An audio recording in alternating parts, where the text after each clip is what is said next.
Oh, come on. Have you ever noticed how the left slaps the label toxic masculinity on everything from a dad teaching his son to fish to a guy holding open a door for his wife? What if I told you it's not about fixing bad behavior at all, but about dismantling the very traits that make strong men the backbone of our families and country? Yeah, that's the question that's probably got you pausing your scroll right now. Stick around because, as a no nonsense conservative mom from the heart of Missouri, who's raised boys to be protectors and gentlemen, I'm about to lay out exactly what most conservatives think about this overblown buzzword. And trust me, it's not the fairy tale the mainstream media is selling you. Hi, Patriots, this is She's Right. Because let's be real, us conservative ladies usually are when it comes to cutting through the leftist noise. Broadcasting from small town Missouri, where we still believe in God, guns, and good old-fashioned barbecue, I'm here to tackle the hot-button issues that affect our families every single day. And today, we're diving headfirst into toxic masculinity, the favorite weapon that the left uses to make real men feel like the enemy.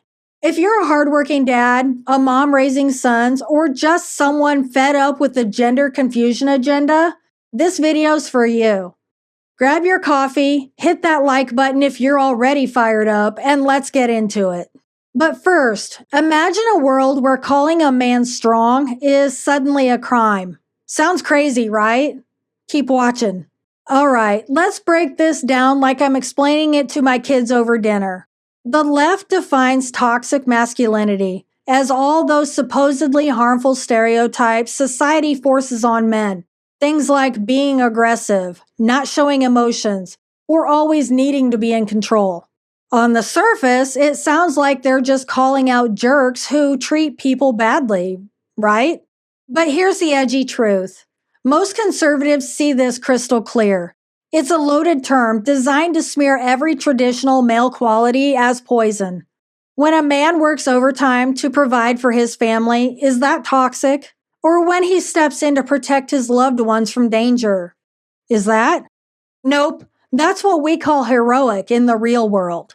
But the left twists it around, saying stuff like boys will be boys excuses violence. Well, excuse me, but teaching boys to channel their energy isn't the same as letting them run wild. Us conservatives, we get it. Men can be tough on the outside and have hearts of gold. My husband, for instance, is the type who will fix the roof in a storm and then tuck his kids in with a story. Toxic? Give me a frickin' break. And don't even get me started on how selective this nonsense is. Hollywood pumps out movies with ripped action heroes blasting bad guys. But if a real-life soldier or cop shows that same grit, suddenly it's problematic? The hypocrisy is thicker than molasses in January. As a Midwestern mom who's watched her sons grow up in this cultural minefield, it boils my blood. The left wants our boys soft, second-guessing every instinct, apologizing for being born with testosterone. Notice I said born. Conservatives, we want confident, responsible, and ready to lead. But what if this term isn't just misguided?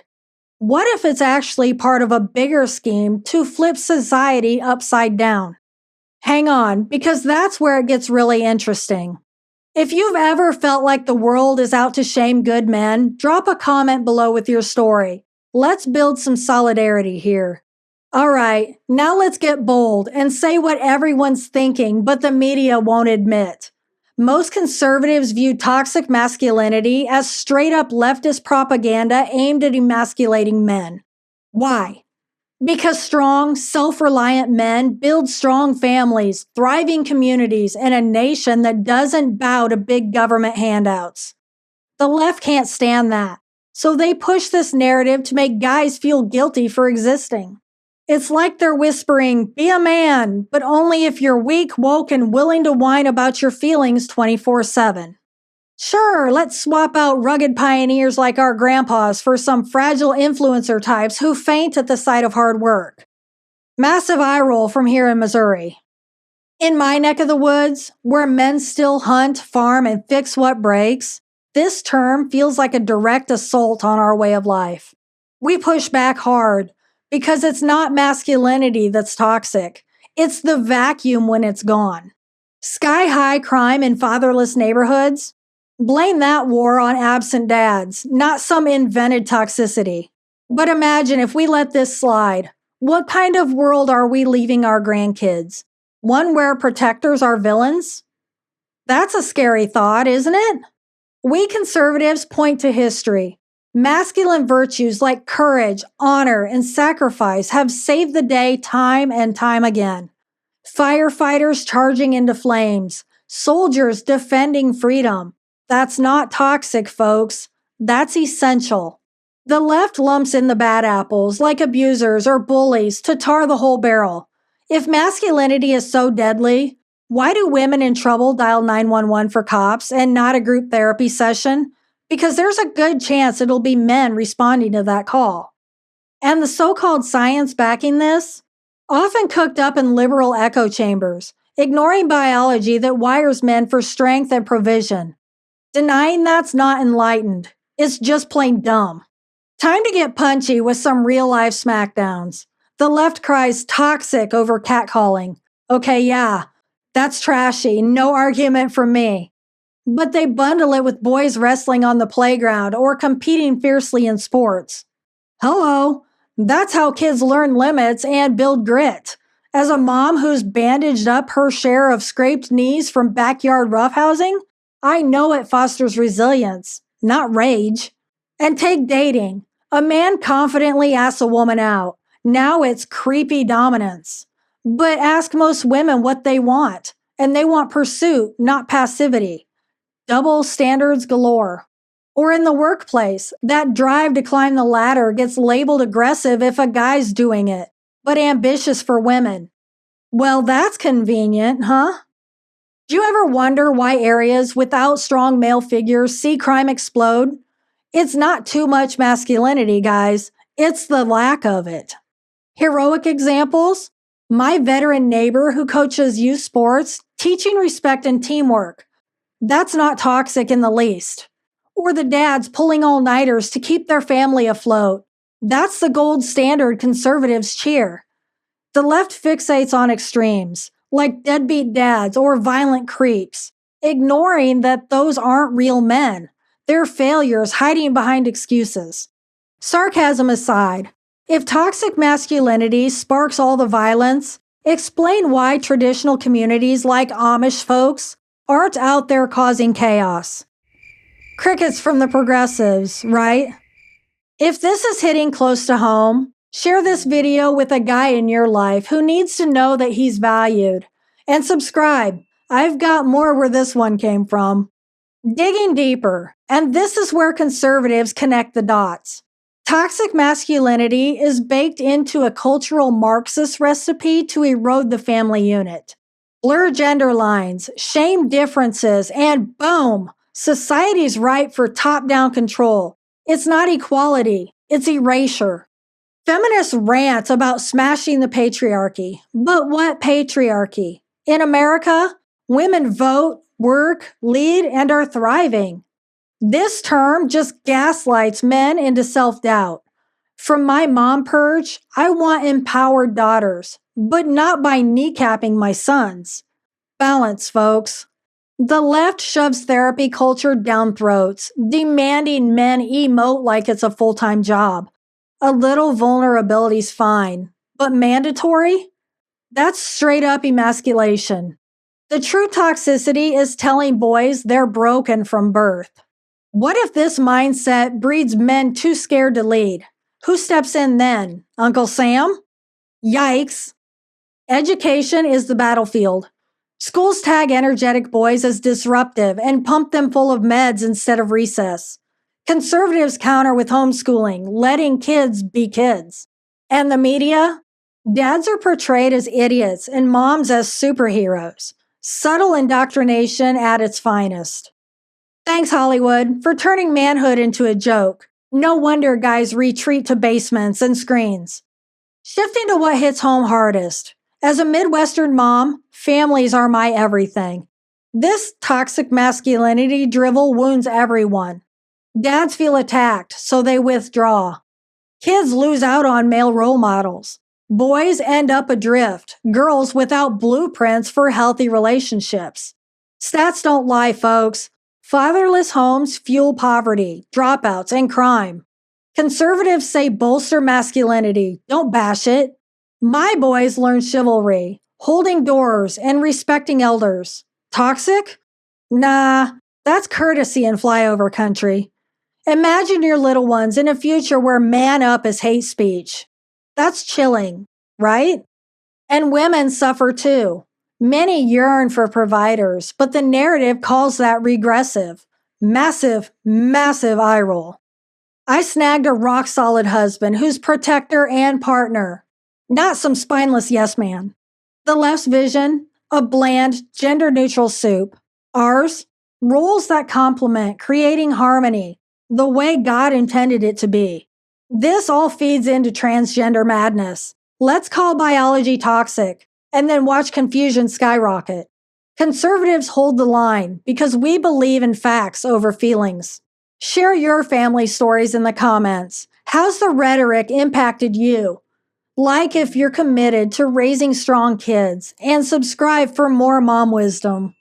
Zooming out, conservatives spot this as poison seeping into every corner. The economy? It thrives on masculine trades, plumbing, and construction. The jobs snobs dismiss as grunt work. Our military? You can't win wars with feelings workshops over field training. The left loves diversity, but mocks masculine flavors, like outdoorsmen versus urban elites. And globally, societies without this hysteria have tighter families. Here, divorces climb as men disengage. What if unchecked feminism is the real toxin? They're pushing extremes without much pushback. In schools, active boys get labeled ADHD, so creativity is crushed. Then media amplifies with endless stories of male villains and rare heroes. As a mom, social media shames dads for firm parenting. Enough already. Discipline forges character, not damage. I'm not condoning abuse in any form. I'm saying discipline. Contrary to popular leftist belief, they are not the same thing. Let's dismantle their claims one by one. They say it helps men open up emotionally.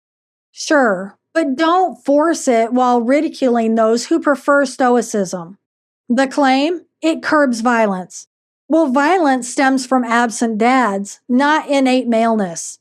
If masculinity's poison, why'd evolution favor it? Darwin is spinning in his grave right now. Their solution? More taxpayer-funded programs. Ours? Faith, community, and bootstraps. But here's the twist, guys. What alternative do they peddle? A mushy, indistinct humanity where no one's special. No thank you. That's a hard pass for this mama. And what's the end game if we cave? Boys medicated for being boys. Men hesitant to protect, lead, or provide. Families splintered and society softened for control. Who plugs these gaps? Government nannies, that's who. A nation that forgets why strong men matter until crisis hits. Then it's too late. From America's heartland, where we're raising polite but tough kids, this feels like sabotage. But friends, we're not doomed. Conservatives rally with the antidote. Masculinity isn't flawed, it's foundational. Call men to excellence with tempered strength, servant leadership, and honorable provision. Teach boys to control tempers and serve others. That is not outdated. It's timeless. It's funny how the left celebrates girl power traits, but flips when men show real power. Hypocrisy alert. I raise sons to lead families boldly and daughters to spot quality men. Not nostalgia, necessity. Recall your heroes. First responders, providers, defenders. Toxic? No. Lifelines. Chaos today? From masculinity's erosion, not excess. The left blames men for being men. We know the fix is more, not less. We're over the lies. So when toxic masculinity gets flung at you, you counter with, you mean masculinity that built civilizations, protected the weak, innovated wonders? That one? They'll stutter, and it's priceless. Okay, now don't get me wrong or twist my words. I am not claiming perfection. Men and women both grow. But vilifying wiring isn't progress, it's regression. And the cure? Truth, accountability, and celebrating differences. That's conservative gospel. My gospel. Yours too, I'm betting. If you're fed up, smash the like button. Let the algorithm feel it. Share with warriors in your circle. And don't forget to subscribe with your bell on so you don't miss the next rant. Keep fighting and raising winners. I'll see you next time. Bye.